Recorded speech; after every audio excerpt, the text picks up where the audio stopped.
We are sponsored by a Korean Tottenham Hotspur fan who wishes for all Koreans and the rest of the world to visit and discover Singapore. Email Kelly for an introduction to Singapore at jrjinsingapore@gmail.com. That's jrjinsingapore@gmail.com.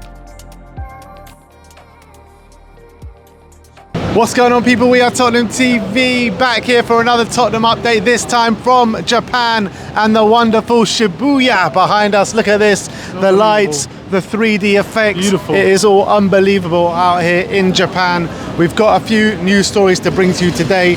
And let's start off with Emerson Royal. Matti Moretto says in recent days Milan and Tottenham have had new contacts. The distance is closing. At this moment there is 2 to 3 million euros difference. Tottenham does continue to ask for 20 million euros. And Fabrizio Romano says that, basically backing up the same information. I don't have to repeat it twice, but he says exactly the same thing. And that's really positive, and this is what I've been saying. Once the price gap becomes as short as that, then you'll see some compromising from Tottenham maybe, and from AC Milan. So that will be made up. Emerson, I do think will be going there. I've always said that I don't think we've heard the last of that deal, and I do think that AC Milan will push hard for it. And even though they put in a derisory bid, I knew they had more to offer, and so it seems. Do you feel like this is something that's going to progress even further on the tour? Is he going to have to go home? Is he going to have to join up with Milan's camp at some point during the tour? Yeah, probably. Or does he finish off the tour with us? No, I don't think so. I think he leaves before.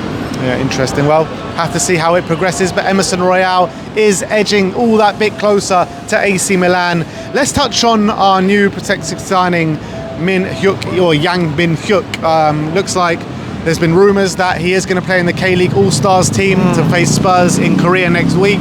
And there are rumours that Spurs are going to unveil him in Korea as well. Unbelievable. And apparently the reported price is about 4 million euros, which is a really smart piece of business when you think about the potential upside of this deal. A young, talented player who showing all the potential at the moment, and I'm really excited about this deal. And obviously, look, if you want to be kind of ruthless about it as well, Levy's probably thinking Son's not getting any younger. If he wants to continue that relationship with the Korean market, it's a smart piece of business from there. But if he's good enough, why not do that? You can kill two birds with one stone. It makes a lot of sense.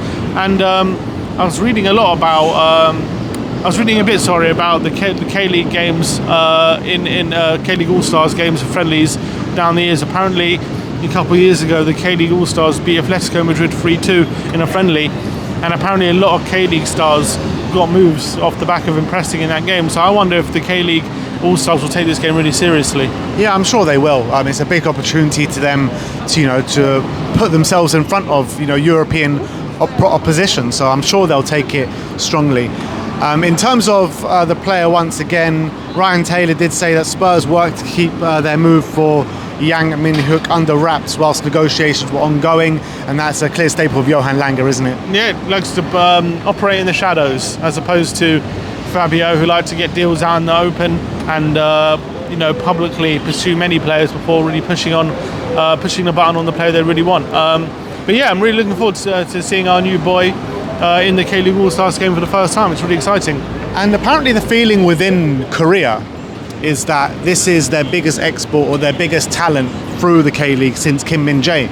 And we all know what happened with Kim Min-jae. We had talks to sign him. Jose Mourinho wanted him for as little as 3 to 4 million.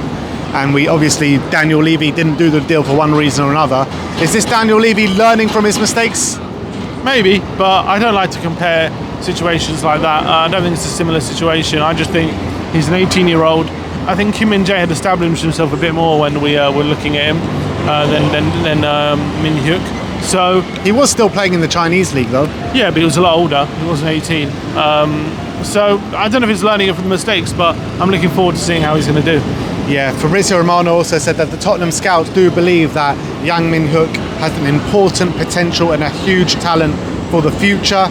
And Ali Gold said it's important to note that he will be joining up with Spurs in the 1st of January when the K-League does finish. So I know I was under the impression that we won't see him for the rest of the season, but it will be at January. So maybe we'll get to see him in some games, or do you think he'll go straight into under-21s?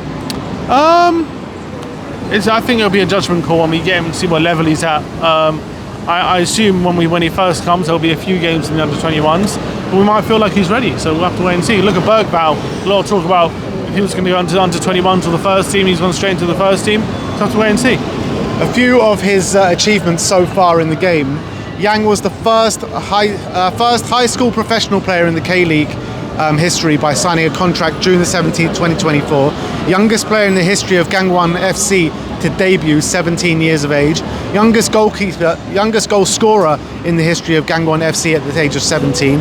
Youngest goal scorer in the history of the K-League 1. Youngest player in the K-League history to score 2 goals participations in 2 consecutive matches. Youngest player in the K-League history to be awarded Young Player of the Month. First semi-pro player in the K-League history to be awarded Young Player of the Month, and first semi-pro player in the K-League history to win consecutive awards. So got a bit of pedigree building behind him. Yeah, fantastic, and it just builds on what a talent he is. Yeah. Let's move on. Let's talk about Jacob Ramsey once again. The Football Insider saying that Tottenham do remain interested in signing Jacob Ramsey before the summer window shuts. The club have proposed various cash plus player exchanges in attempts to meet the 50 million asking price set by Aston Villa, but it looks like Aston Villa are not biting at it just as of yet. I think 50 million's too much. I wouldn't spend that. So I don't see why we'd be trying to meet that valuation. If anything, if that's the valuation, you walk away, in my opinion.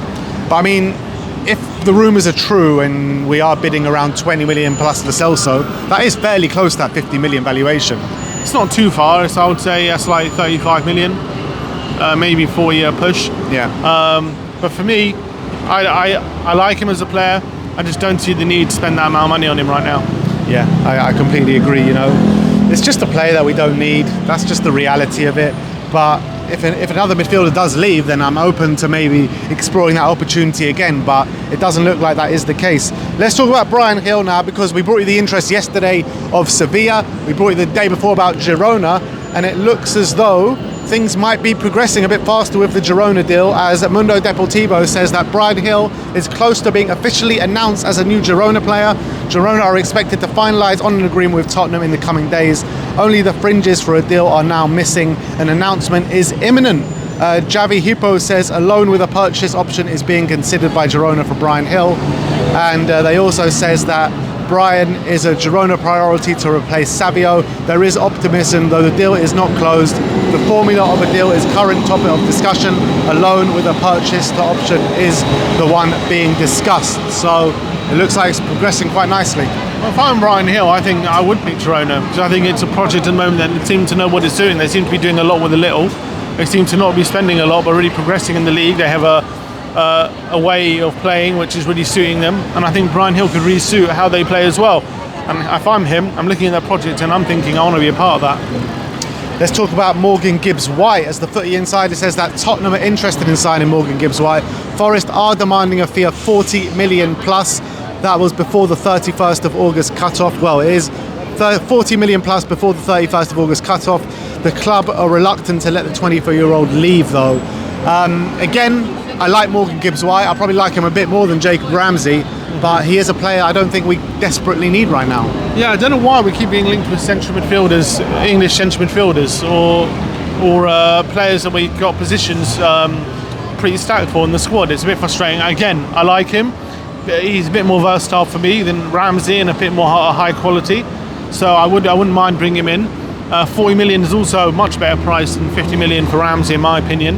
But I want to see us really targeting priority positions. Yeah. And last but not least, Paul O'Keefe says that Tottenham have 3 potential incomings ready to go and are waiting on them to be finalised and fully agreed. They are the ones delaying.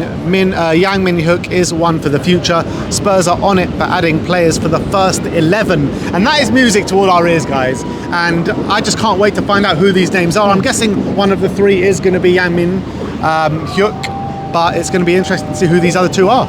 Yeah, and obviously a lot of people are getting itchy feet and frustrated with our lack of movement for the first team, but Paul O'Keefe was trying to settle the nerves, trying to tell us that things are happening, so that's really exciting. He has done that in the past before, and maybe things can change very quickly in football, so true. What's true today can maybe not be true tomorrow. Absolutely, so, both parties can pull out the deal tomorrow. So. Exactly, so we'll have to wait and see, but it'll be interesting to see. I really hope that both these players are in the forward line. Maybe a striker and a winger, maybe 2 wingers, but I can't see us bring a winger if we have brought in the South Korean that's coming in January. Is he, is he going to be part of the first team once he comes? I don't know. It's so many different moving parts to these kind of moves, but it's very interesting to see which way we go, and I'm sure more news will come to light over the coming days. But that is your Tottenham update. That's us over and out from Japan, Shibuya. Let us know in the comment section below what you want to see in the vlog out in Japan, and we'll get that done for you. But yeah, excited to be here. Open training tomorrow, followed by the game against Vissel Kobe the day after on Saturday. We're covering each and every move from Tottenham Hotspur for you guys. But thank you everyone for joining us today. Like, subscribe and comment, and as always, come on you Spurs.